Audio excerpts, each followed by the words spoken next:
Dr. Raja Mohan, Mr. Happy Mon Jacob, dear friends.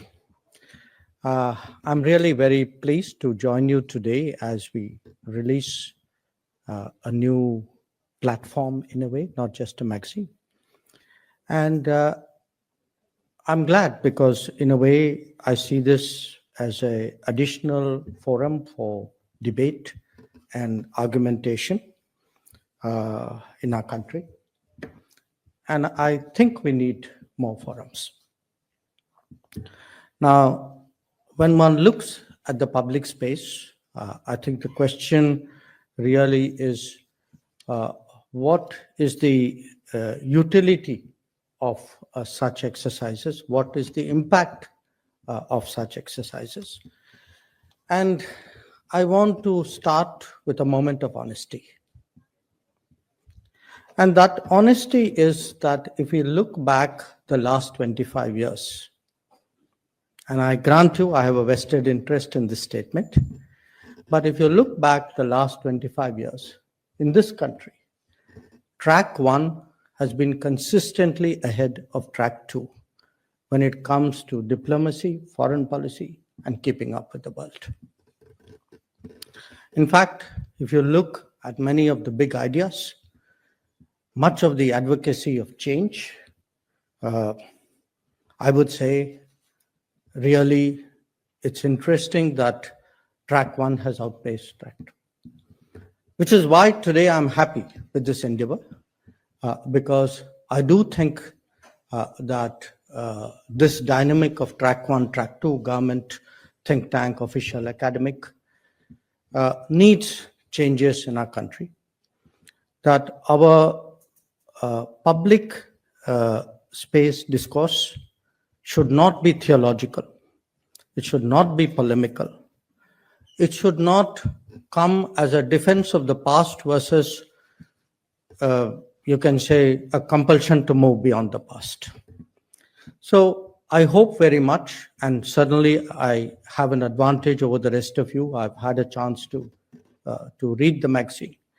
So for me, a platform that signifies realism, which is contemporary, which is ambitious, I think it makes such a platform relevant. And it is in that expectation today that I join Dr. Raja Mohan and his team. Now, if one reflects on foreign policy, there are 4 big factors which should cause us to actually ask ourselves, what are the changes which are necessary in foreign policy? One, and I happened by coincidence to speak about it yesterday. For many, many years, we had what someone else very pithily summed up as the Nehru development model. That was a book which was yesterday released it was Dr. Arvind Panagaria's book. Now, the Nehru foreign development model produced a Nehru foreign policy. I mean, it was obvious. And it wasn't just what was happening in our country. There was an international landscape in the 40s and 50s and 60s and 70s, which was bipolar. Then there was a unipolar landscape. And both those landscapes have also changed. On top of it, we have seen, particularly the last 25 years, a very intense globalization, a strong interdependence between countries. So in a way, the relationship and the behavior of states towards each other has also changed. And finally, if one looks at the impact of technology on foreign policy, technology on state capability, technology actually on our daily existence, that too has changed. So if the domestic model has changed, if the landscape has changed, if the behavioral pattern of states have changed, and if the tools of foreign policy has changed, how can foreign policy remain the same? So my point to you today is, when we speak about changing foreign policy, if there is talk of a post-Nehruvian construct, it should not be treated as a political attack. I mean, it didn't require Narendra Modi to do it. Narasimha Rao started it. So I think we need to be grounded, we need to be realistic, we need to be practical in this country. And the foreign policy discourse within track 2 and between track 2 and track 1 would certainly improve if we move in that direction. Now, of course, when you say, okay, things are going to change, that then begs a different question. So do we defend? Do we manage? Do we advance? Do we do all of the same? And then there's another question, which is one which Raj raised, which today, if our GDP is what it is, if our external exposure is what it is, how ambitious should we be? What is it we are really aiming for? And what should be the timing of what we do? You know, when do we raise our heads, to what degree, on what issue? I think that's also a very important concern. So my point to you is, just like the economic debates and the economic model of this country became more open, I think foreign policy debates, foreign policy thinking of this country also has to keep pace with what is happening in the country and needs to be more open. And for that, it's important to have an integrated outlook, which is why I was very pleased that this opening issue of this magazine starts with some thoughts about grand strategy that are offered by Dr. Rajamohan. So let's talk a little bit about grand strategy. If today our aspiration at home is to become a Viksit Bharat, surely there must be a foreign policy for Viksit Bharat. And that foreign policy, in a way, I would say, we had about a decade ago suggested the need for India to start thinking of moving towards a leading power, how to be more ambitious, how to plan ahead. Now, some of it is also about positioning. A country will move ahead if it has, in a sense, the most friends, the least problems, the best relationships, the minimal baggage. And in that positioning, I think this concept of Vishwa Bandhu came about, which is a country which, in a way, is friends to all, or nearly all, you could say, friends to the maximum. And if you have friends to a maximum, obviously your positioning is optimal, your problems, common sense would tell you, are minimal. And in that kind of situation, I think we have to also take into account the landscape, because the global landscape, for a variety of reasons, and I'll talk about it a little bit, has also become very volatile, it's become very turbulent, it's very uncertain. So here you have a picture of an India which is growing. Raj put some numbers on it, which will have a foreign policy which will reflect that growth, which will respond to all the changes that we are talking about in the world, between countries, within countries, which will look at issues like technology, which will look at how the global order itself is changing. So the task which is cut out for us, because Viksit Bharat means India's rise. So how does India's rise amidst uncertainty? And this is a big task, because generally rising powers like predictability, like stability, they value it more than anything else. But if the reality of the world is going to be something very different, we cannot not rise. We have to continue to rise. We just have to plan it for a very difficult circumstance in which the world is going to be. So how do you do that?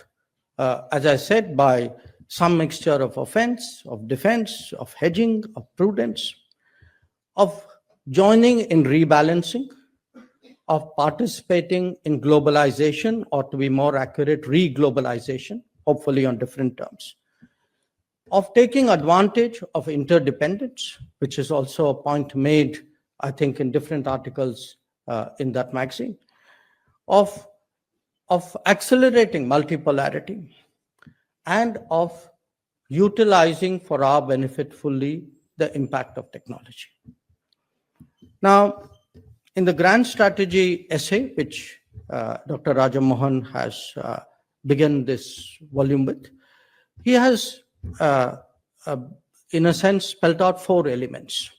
1, the importance of working with the West. 2, the need for strategic autonomy. 3, the requirement to expand multipolarity. And 4th, the importance of the non-Western world, including the global South. I agree, but I think perhaps a few more elements, or in a sense, a certain set of concepts need to give that flesh and practicality on the ground. And I would today, if I were to present to you a conceptual sense of Indian foreign policy today, I would first invite you to look at the world in concentric circles. So you have a neighborhood first, you can say, a sagar in the oceans, the Act East and Indo-Pacific to the east, the Gulf and the whole link west, and the IMEC to the west, leading all the way up to Eurasia and to Europe. The second is, of course, the world stage, a world stage where increasingly we are a player of consequence, a player to whom others turn to, even if we are bashful at times, and where, therefore, to get the best out of that, we need to have a multi-vector foreign policy. We need to look at an identity of interests with other middle and upper middle powers. We need to focus and play regional contradictions to our benefit, obviously. And we need to create sets of balances whose aggregate actually favors India's rise. But there's a third aspect to it as a concept, and that is a kind of a grand strategy which looks over the horizon. Because if we are to be a leading power one day, if we are to have a strategy that is truly grand, then one has to not plan for today or tomorrow, but for the next generation, maybe even beyond that. And if you look at many of our initiatives in the last decade, the focus on Latin America, the reach out to the CARICOM, the interest in the Pacific Islands, the involvement with new connectivity initiatives, I would suggest to you that this is an India that is actually planning at least a generation ahead, trying to expand its footprint, however likely, but it will be a beginning, and beginnings at the end of the day are the start of processes. So I think to the elements which he has added, I think if we visualize the world in a much more focused way, in a much more actionable way, if we learn to play the world stage more adeptly, which is not without its risks and its anxieties, and if we actually look over the horizon, I think you have the makings here of what would be, in a sense, a multi-generational foreign policy. Now, what are the key issues that such a foreign policy would look at? And I think in all frankness, I mean, they are a mix of the old and new. The issues that we have historically confronted, many of them have not gone away. We have yet to secure our borders. We are still combating terrorism on a very serious scale. So there are the hangovers of the past. There are the requirements of the present.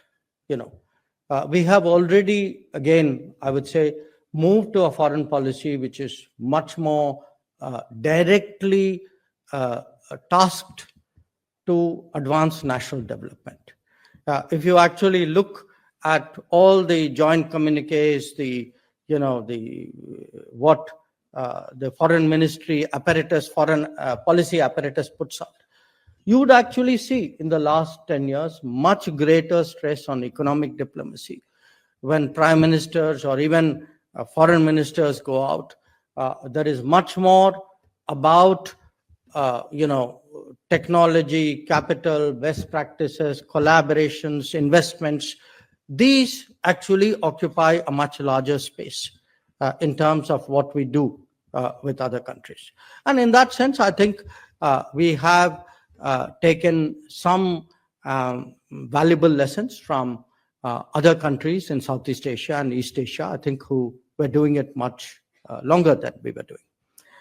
A third issue, which we today, I think I would put that as one of very high priority, which is supply chain reformulations.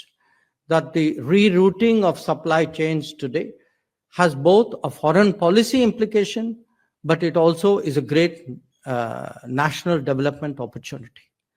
And that supply chain rerouting, the idea of more resilient, reliable supply chains, it can, in fact, it is already spurring manufacturing in this country, but it is also, in a way, a catalyst for technology growth in India.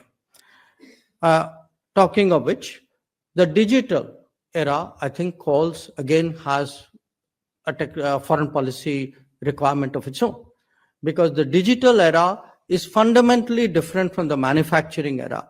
The kind of hedging that could be done in manufacturing, at the end of the day, products were products, whereas something digital is not just a product anymore, it's a data emitter. So we have today to build into our economics, but certainly our global partnerships, the sense of trust and transparency as a factor. So often now it is not a question of who's competitively priced. It is also very much an issue of whose products and services you trust. Where would you like your data to be? Where are other people likely to use your data against you? I think these are all concerns which will be important. Flowing from that, I think there's a new reality, another new reality which is happening, which is a global workplace.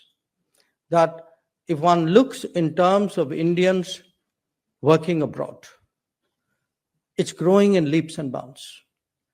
In many cases, in individual relationships in the last few years, it's grown by hundreds of thousands.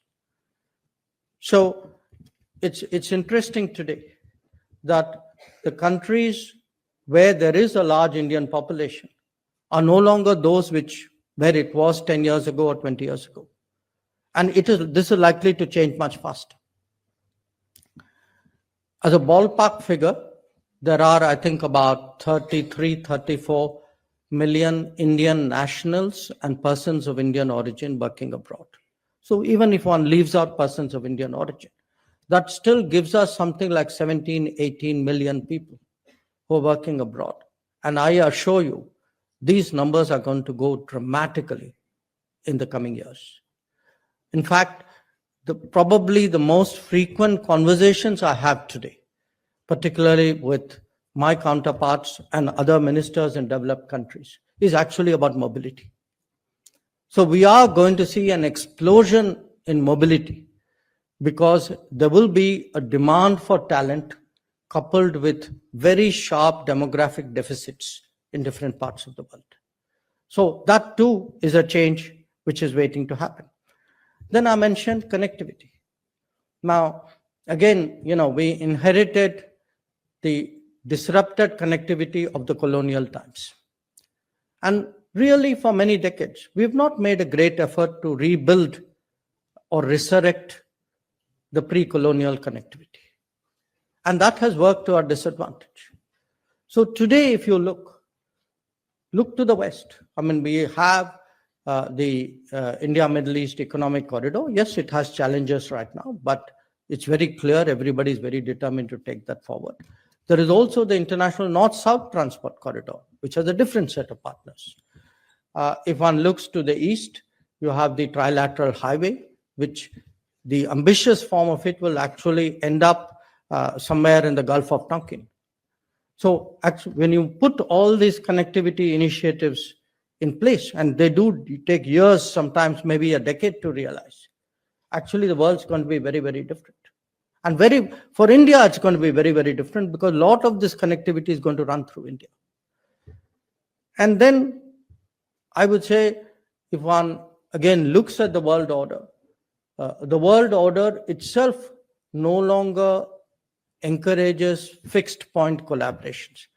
Depending on the agenda, depending on the theater, you have a different combination of countries. So you can have an India in the Quad, you can have an India in the BRICS, you can have it in the SCO. We can be part of the global, we can lead the global South. We can be present at G7 meetings. So how do you actually fashion your foreign policy to maximize your involvement in issues, your presence in different regions, and your shaping of multiple outcomes? So it calls for a different kind of flexibility and nimbleness in a way. And moving beyond that, I think, again, I come back to the capability point. We are today a country of whom there are greater expectations, a country which actually has greater responsibilities. So the idea of India as a first responder, I can predict, will actually get more and more frequent.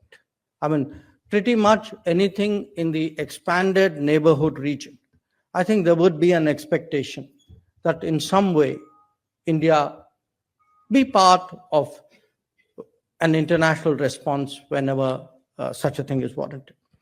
And finally, of course, because the world is changing, there will be new ideas, there will be new initiatives.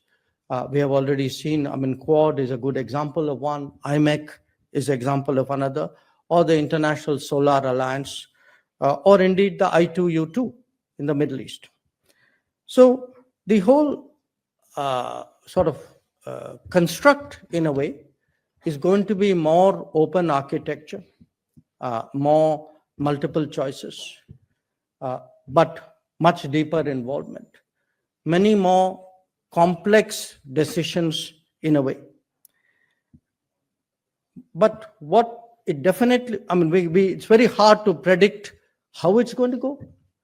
But I can tell you how one thing is for sure, that the kind of defensive crouch into which we had, for a variety of reasons, got into, that era is really decisively behind us.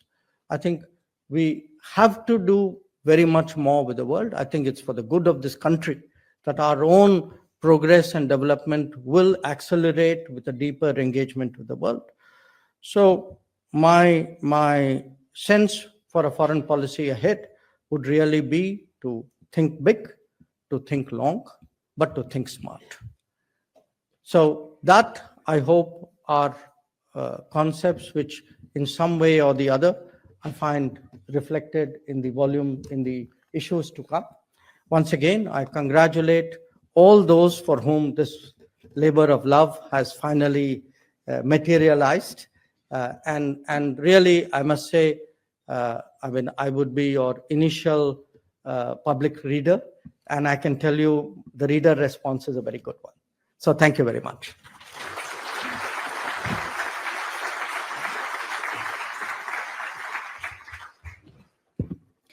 Thank you for the remarks, sir. We are now delighted to present a conversation between the Honorable Minister and Dr. Rajamohan. The dialogue will delve into India's foreign policy and the future of international relations. I think what we'll do is really maybe 3-4 questions, Minister, and then we'll go to the audience. Please think of bold and smart questions so that you can... not long, short, bold, short, and crisp. So look forward to your questions as you prepare for that.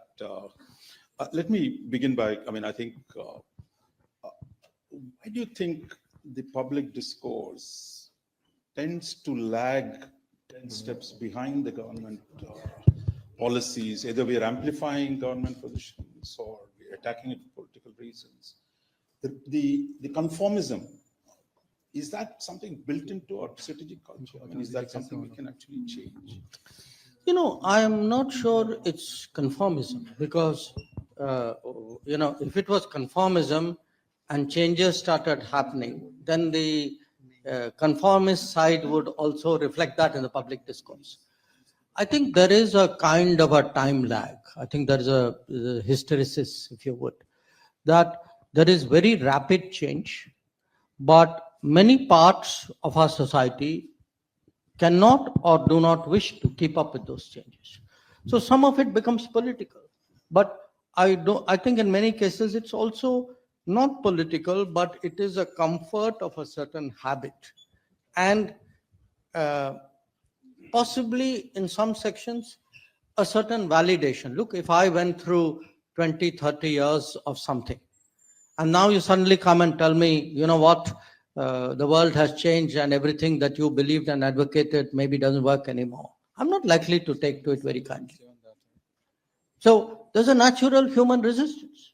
So change is very hard to actually, it's very easily said. I mean, look even on the economic side. I mean, where there are material benefits riding on the compulsions of change, but yet the I would say the intellectual resistance to it sometimes can be very, very strong. Now, in foreign policy, because it tends to be more, in a way, at least the argumentation is very ephemeral. It's not like people contest you with numbers or say, that relationship doesn't matter. It often comes down to very, abstract concepts like, are you doing this? Are you compromising your sovereignty? You're doing this, but you are leaning too much towards one country. This is not our tradition because Nehru wouldn't have done it. Now, those are habits picking up, today.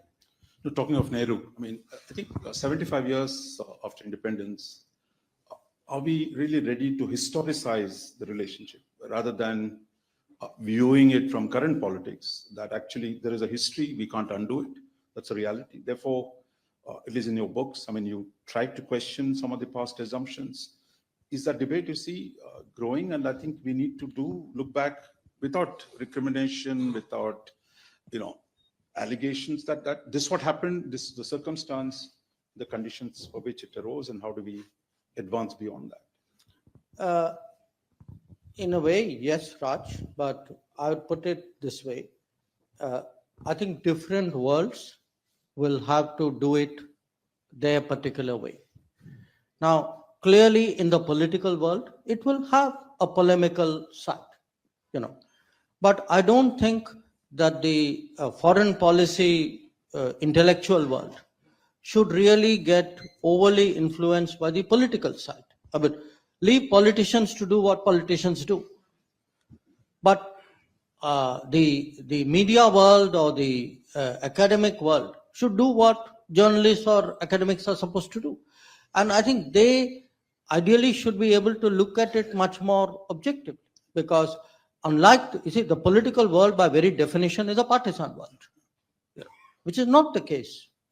So I would argue that in many ways, the ability to objectively assess our past has to come from the, you can say, the track two world, from the think tank world, from the university world, from the media world, from the cultural world, that they can actually look back. Again, I mean, it's not anybody's contention that everything in the past was wrong. And therefore, it should not be anybody's contention that everything was right and therefore immutable. I think there is a reality out there. We need to have a balanced view of that reality. There has to be, as you say, historicize it, make an objective evaluation of what went right, what went wrong. Because again, there will be a category of decisions in foreign policy or in economic policy which could not have been foreseen at that time, but with the benefit of hindsight, you can pass a judgment. But I think there was a category of decisions which could have been foreseen, in fact was foreseen, that there were live debates at that particular point saying, I don't think that's a good thing to do, I think this is a better thing to do. You're referring to Nehru Patel Well, and Nehru, Patel, even, issues with the post-partition Nehru Liaquat Pact. So there would be, even frankly, our US policy, that there were words of caution. Yesterday in Parliament, in the context of our Constitution, there were many references to Dr. Ambedkar's resignation letter. Now, mostly these are domestic, political, and social issues. But those of you who are interested in international relations, please look at that letter, because there's a foreign policy issue there, that he actually feels essentially that we have unnecessarily antagonized the United States.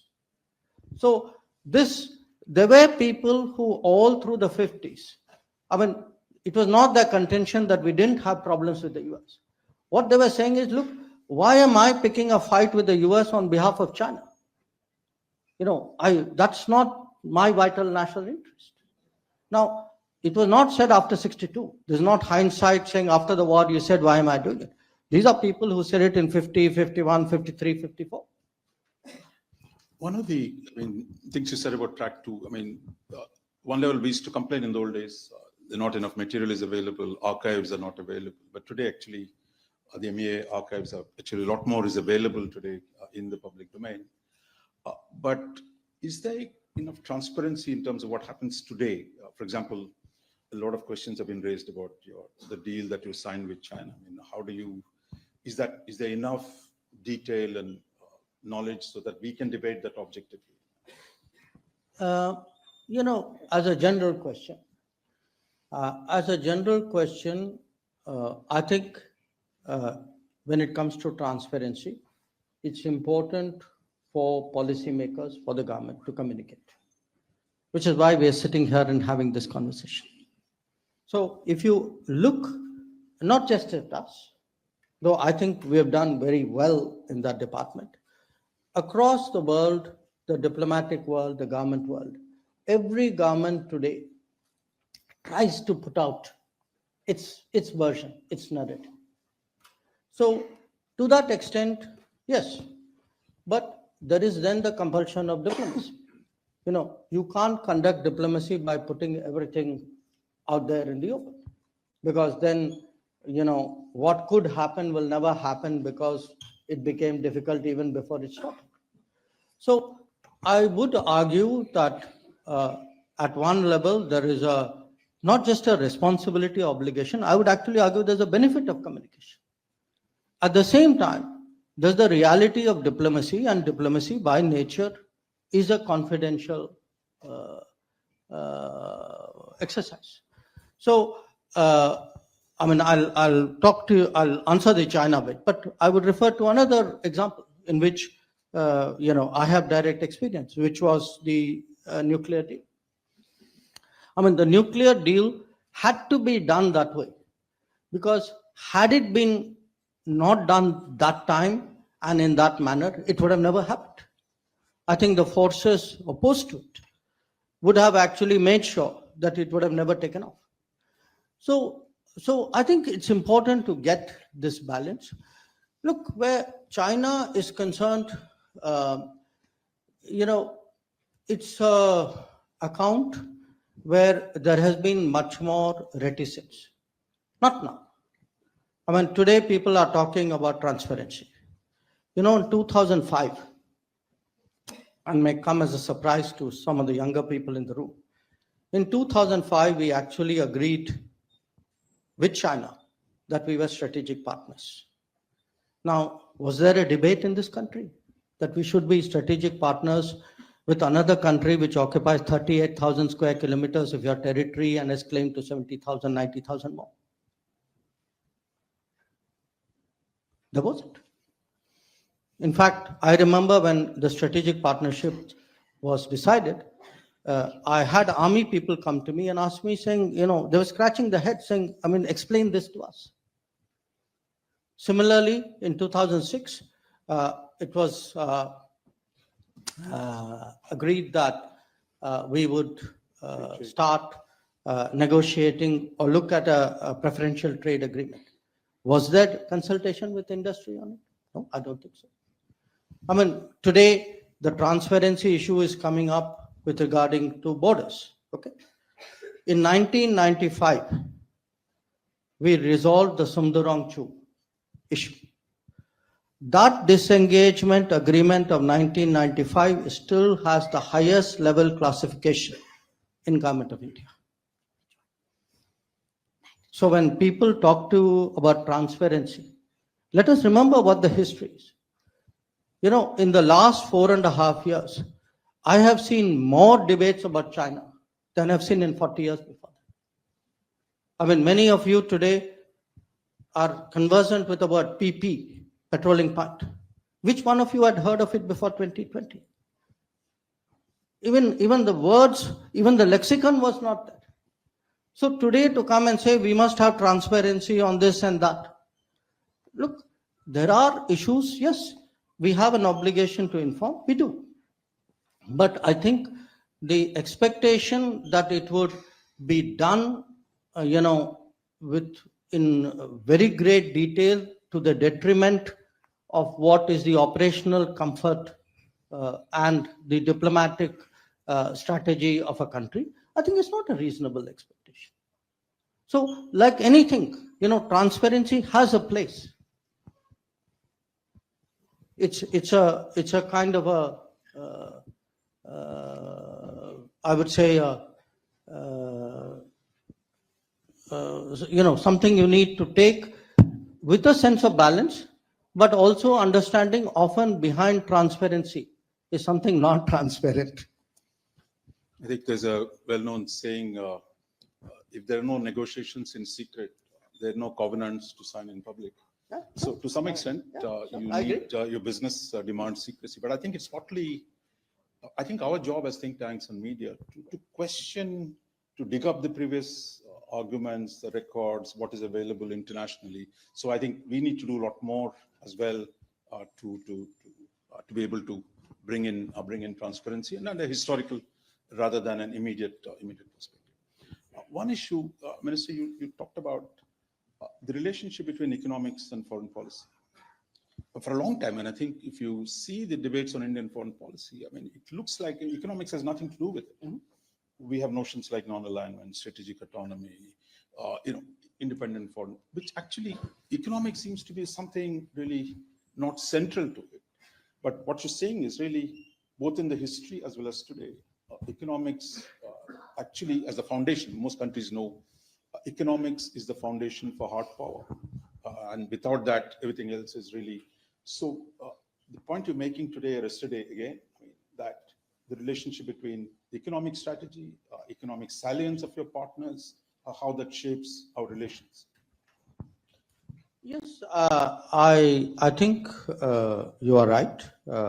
They have been more disconnected than was good for our country. And I think they often, therefore, led us in wrong directions. I mean, if you take, for example, the broad foreign policy establishment, I hear not just the government, but the bigger thinking in the country. For a variety of reasons, because again, it's connected, its past habits, its historical experiences, there was a sharp anti-Western tinge to it. Okay, maybe stronger than a tinge. Now, look at the reality on the ground.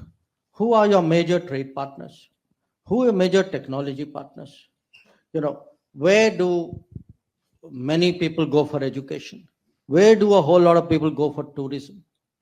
So, where does much of your investment come from? So, all that points in one direction.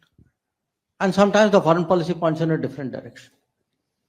So, sometimes, as I say, it's not a bad idea to do a reality check on the Indian street. The Indian street also has a common sense view of what is good for the country. And I think often, because the habits are strong, because again, it's not illogical. They're shaped by some previous experience.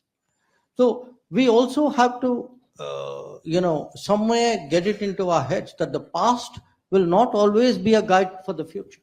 That There will have to be experimentation and exploration to try and, because the world is changing.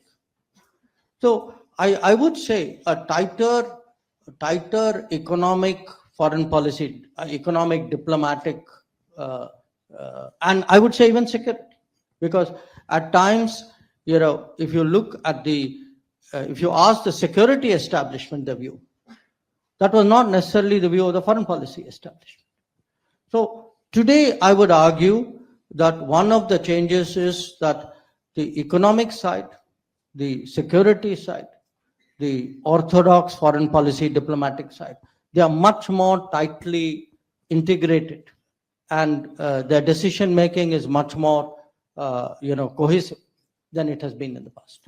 So while trade and technology really expanded our engagement with the West, when it came to energy, for example, the relationship with Russia, where we stood firm in the last 3 years of the Ukraine war, as also you often talked about the importance of Russia and the Eurasian balance of power.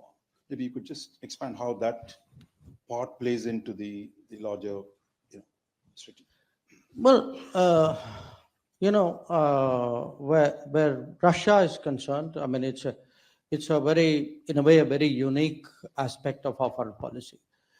Again, understandably, because of the history, a lot of people are habituated to think in terms of the Soviet era relationship.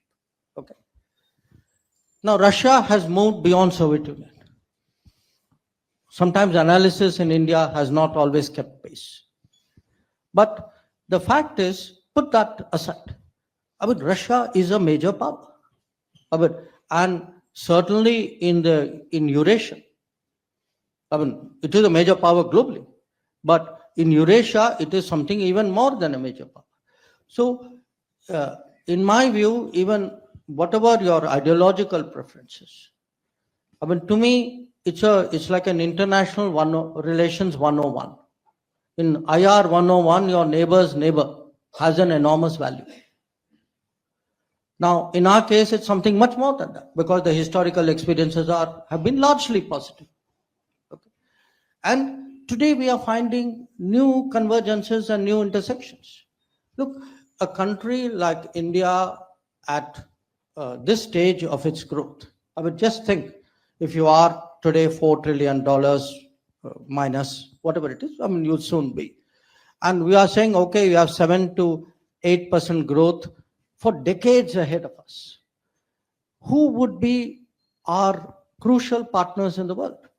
I think to a large extent, the major resource powers of the world. So I would actually argue here that India's economic trajectory will put a certain premium on a country like Russia or in Indonesia or in Australia or a Brazil or even a Canada. So again, this is part of the changing metrics.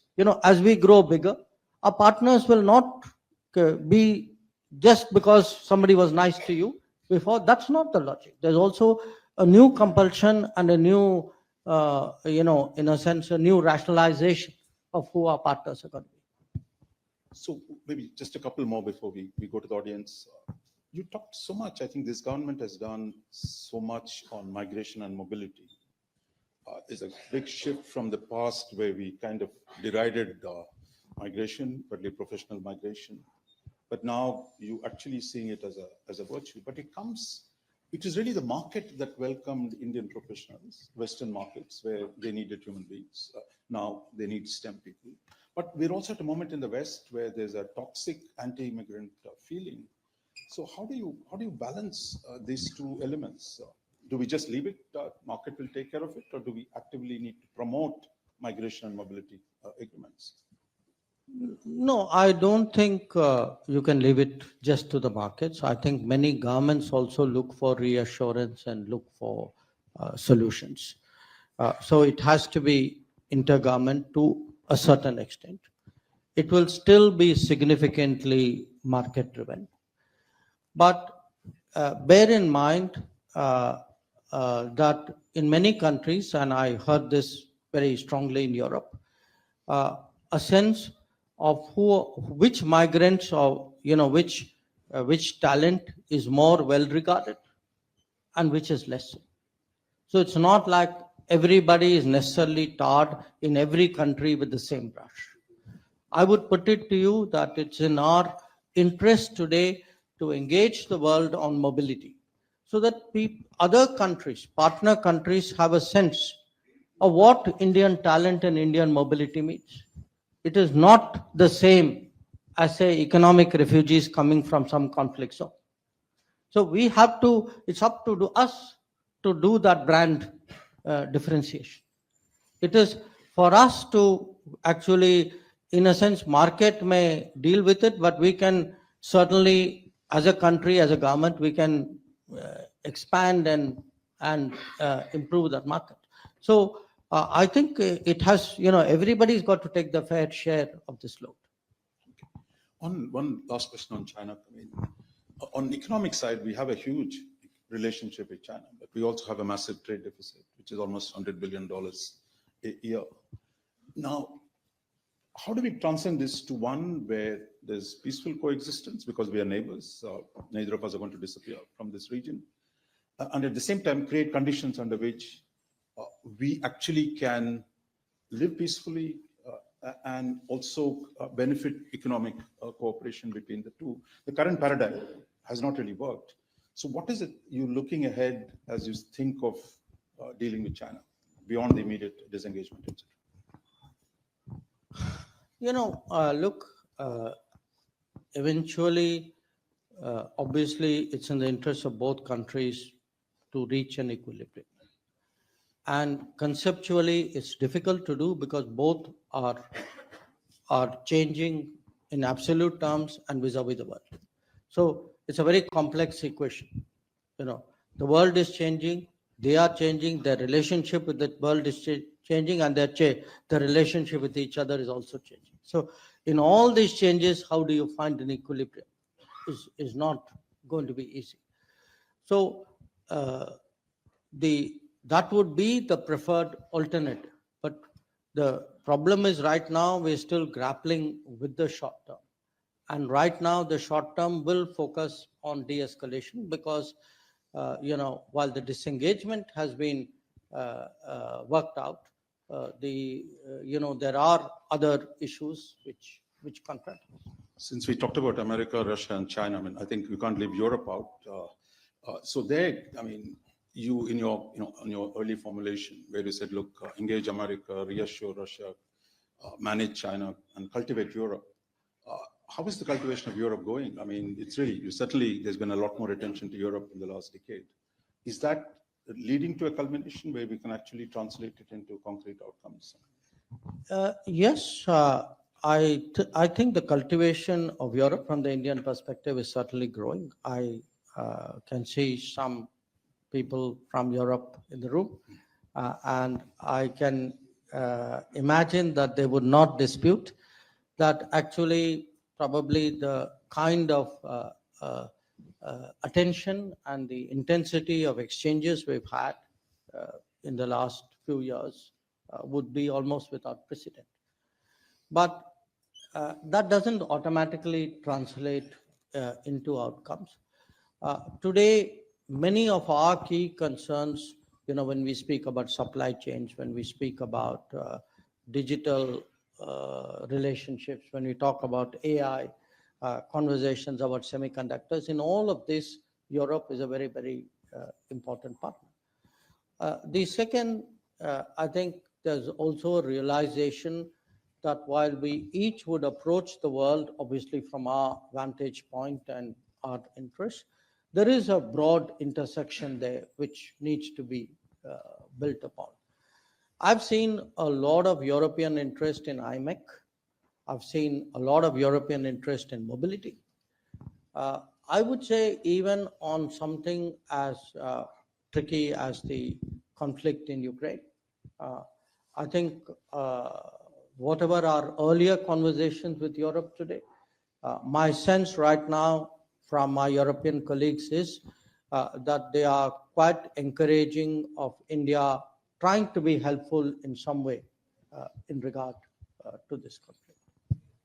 Thank you, Minister. I think we got about, maybe you have 10 minutes. We can just take a couple of questions. So we'll preference to younger people. I think most of us otherwise get a chance. Yeah, introduce yourself, Monish, and then these are all ex-JNU, so partly there's a partiality. Thank you, Chair, and thank you, respected Minister. Coming right to the question. Since you spoke about rising amidst uncertainties, my question is related to rising amid uncertainties in the neighborhood. And given the kind of choice of partnerships that we have built regarding what we do in the neighborhood, my question is, what is the level of partnership with the US, which is sort of reshaping its post-Afghanistan South Asia policy, and the extent to which we have a no-holds-barred dialogue with the Americans, not just on the bilateral engagement, but also on what we can do together with each other in how India protects and promotes interests in neighborhood. Thank you. I think Professor Chaturvedi, we're going to take one more after this, and then we have to really have a hard stop. Thank you very much, Chair. I'm Sanjay Chaturvedi from South Asian University. As the leading voice of new confident India, you have always been looking ahead and asking us to look ahead of the contemporary. As India takes over now as the chair of Indian Ocean Rim Association, what do you think would be one of the top priorities on our agenda? And also given the fact that we live in a very multi-spatial world, going beyond the spaces of national jurisdictions, in India's Vasudhaiva Kutumbakam, what should be India's approach to the governance of global commons, right from the deep seabed to the atmosphere to outer space and Antarctica? Thank you so much. We'll take one more and then we'll close. Rahul, yeah. Yeah, sir, my question is, you said India wants to accelerate multipolarity in international order, but international ordering principle is pegged to bipolarity today, because if we see the indexes, they are basically moving towards bipolarity. So what, how do you basically conceptualize multipolarity, and what parameters do you think is a world and India leading so as to translate the system into multipolarity? Thank you. Swasti, you wanted to ask, and since I didn't ask any woman, I mean, it's absolutely, so keep it really brief. Very brief. Yes, I'll be very brief. I just see a lot of discussion here on grand strategy, but I do sometimes wonder, why do we still continue with this disdain of having a well-formulated national security strategy? Because in my opinion, it often leads to counterproductive strategic discourse. So what are your thoughts on that? Thank you. Thank you. And that's all we can take. We really have to vacate this place. Okay. So starting with the question about the US. Look, US is a global power. Okay, so US has interests of various kinds. We are a country whose there is always been a strong regional dimension, but we are going now beyond, you could say, extra regional. In our own region, there will be issues and relationships on which there will be intersections or convergences with the United States, and there will be some where there would not be. So I think as part of our relationship with the US, we should, and we do, I must tell you, we have very honest conversations on where we agree and where we don't. And because that relationship between India and US is such an important and large relationship, we factor these conversations, but we do keep advancing that relationship. So just because India-US relations are, strong and growing and improving, it doesn't mean that there is a congruence and that on every issue in our region we have identical or supportive positions. I think the events and record is quite clear on this call. On the question of global commons, IORA, look, it's a very big issue. Because we believe in Vasudhaiva Kutumbakam is a philosophical outlook. Okay, it would encourage us to evolve international relations concepts in tune with that outlook. But overall, I would say when it comes to global commons, we do believe in the importance of international law. We do contribute more and more to the well-being and efficiency of the global commons. So if you look at many regimes, in the last 10 years, it's again a very interesting thing. The last 10 years, I requested one of my colleagues to tell me how many regimes and arrangements have we joined. I think the last time we checked, it was in excess of 40. So, look, the world is changing today. We cannot take very orthodox national positions and assume somehow the rest of the world is going to run well. Because part of it is also there's the reality. The United States is going to contribute less to the global commons. Whether it wants to or whether it's a conscious choice, that's irrelevant. So we are looking at a very different world, and I think in a way, I would even put it to you that the Quad is an outcome also of concern for what is happening in the global commons. The third question, your statement, if I understood you right, you felt that the world is returning to bipolarity. Did I understand that right? Yeah, I must differ with you there. I think, yes, there is the United States, which is still the only truly global power. I grant you in many respects, China, certainly economically, in many areas of technology, would be high in the ranking. But, there are many areas where, let us say, it'll be, Russia has a very crucial position. But there would be other countries, other players as well. Today, just look at what is happening in the Middle East. That is a classic example today. We see which are the countries involved in the problem solving in the Middle East, whether it is Syria, whether it is Gaza, or anything else. In the old bipolar days, it was US, and so look at 73, for example. It was a US-Soviet sort of shuttling which was dealing with that. So I don't believe that there is a possibility of returning to that era. China may become bigger. The United States may remain very strong. But I think today there are a whole host of other countries, and these countries, particularly in their own region, that's why I said it's an issue of multipolarity, middle power plus, and regional powers.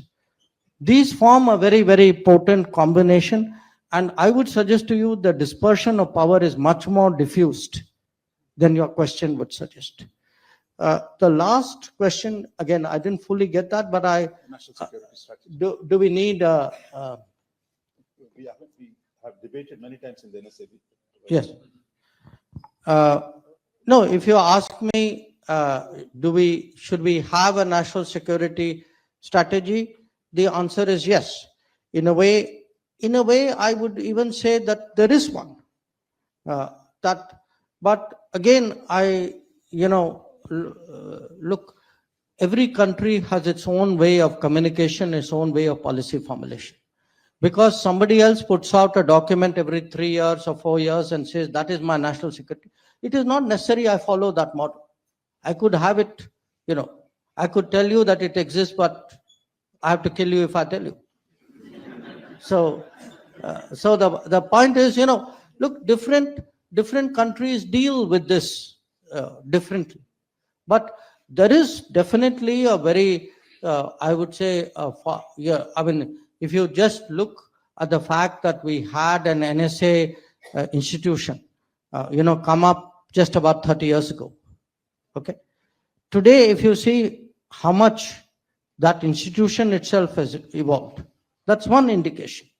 But if you look at other ways of decision making and the inputs that go into it, the kind of I'll give you a very interesting example. Take semiconductors. Today, semiconductors is justified in the name of national security, other than economic competitiveness. So there is, I think, a growth in the sense of what is national security in the country, and I think we would deal with it our own way.